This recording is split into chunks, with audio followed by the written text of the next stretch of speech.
నా జీవితంలో నన్ను కన్న తల్లిదండ్రులను వదిలేస్తే నా గురువు దైవం రెండు విశ్వవిఖ్యాత నట సార్వభౌమ నందమూరి తారక రామారావు గారు.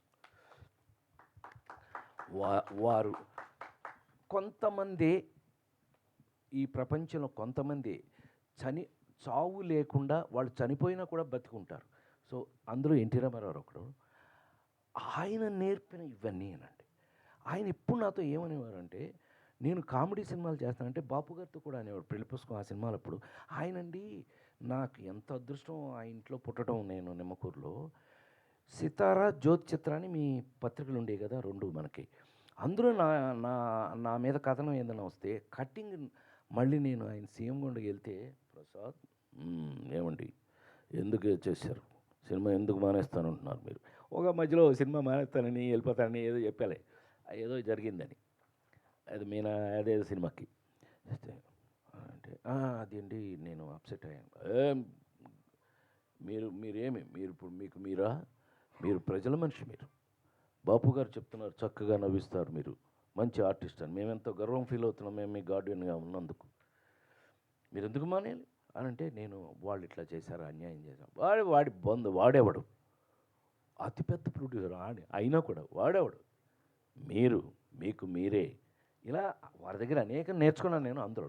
సో చివరికి నా క్యారెక్టర్ని మీకు చివరికి చెప్పాలి అని అంటే కనుక, నా ఉద్దేశం పెద్ద ఆయన మాటల్లో చెప్పాలి అని అంటే కనుక, ఏ నటుడైనా సరే గుర్తుండేది మనం వేసిన పాత్రలే కానీ మీరు కాదు.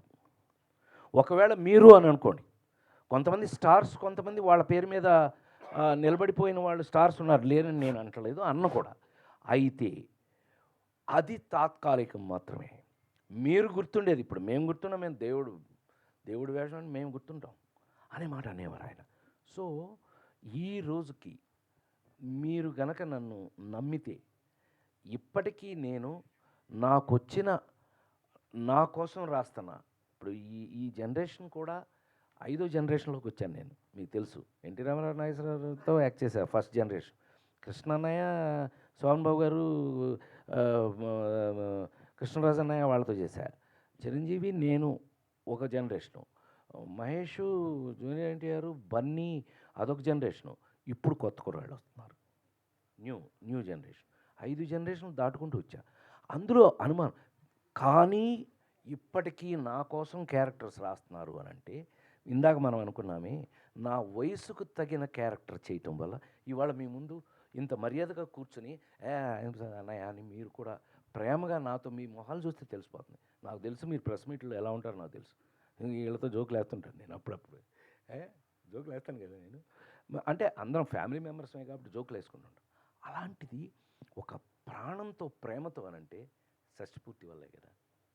సో ఇవాళ నాకు షష్ఠపూర్తి చేస్తున్నారు అని అంటే మీకు ఒక ఇంట్రెస్ట్. ఏంటి ఈ అన్నకి షష్ఠపూర్తి? అవును, ఈయన వయసు షష్ఠపూర్తి వచ్చేసింది కదా, ఈయన షష్ఠపూర్తి వయసుకి వచ్చాడు కదా, ఈయనకి షష్ఠపూర్తి ఎలా ఉంటుంది, దీని మీద ఒక కథ. షష్ఠపూర్తిలో ఒక అత్యద్భుతంగా చెప్పినటువంటి పాయింట్ చెప్పచ్చు. ఈ పాయింట్ చెప్పచ్చు. కన్న పిల్లలు, మగపిల్లలు కానీ ఆడపిల్లలు కానీ మీరైనా సరేరా, మీరైనా కన్నపిల్లలు కన్న తల్లిదండ్రుల పెళ్ళి చూసే అవకాశం లేదు. మన జీవితంలో మన కన్న తల్లిదండ్రుల పెళ్ళి చూస్తాము మనం? అవకాశమే లేదు. ఎప్పుడు చూస్తాం? 60వ పెళ్ళి. మనం దగ్గరుండి చూసేది చేసేది షష్ఠపూర్తి. అందుకని ఈ షష్ఠపూర్తికి ఇంత ఇంపార్టెన్స్ ఉంది. సో ఇప్పుడు మీరు అడిగిన ప్రశ్నకు వస్తే కనుక, నేను మిస్ అయి ఉన్నట్టయితే ఇవాళ ఈ షష్ఠపూర్తిలో ఈ క్యారెక్టర్ రేపు మీరు చూశాక మీరు అంటారు, ఆనెస్ట్గా డెఫినెట్గా మీరు చెప్తారు నాకు, లేదో మీరు ఫోన్ చేస్తారు నాకు 100%. సార్ మీరు చెప్పింది కరెక్టే, మీరు చేసి ఉండకపోతే you would have missed a character.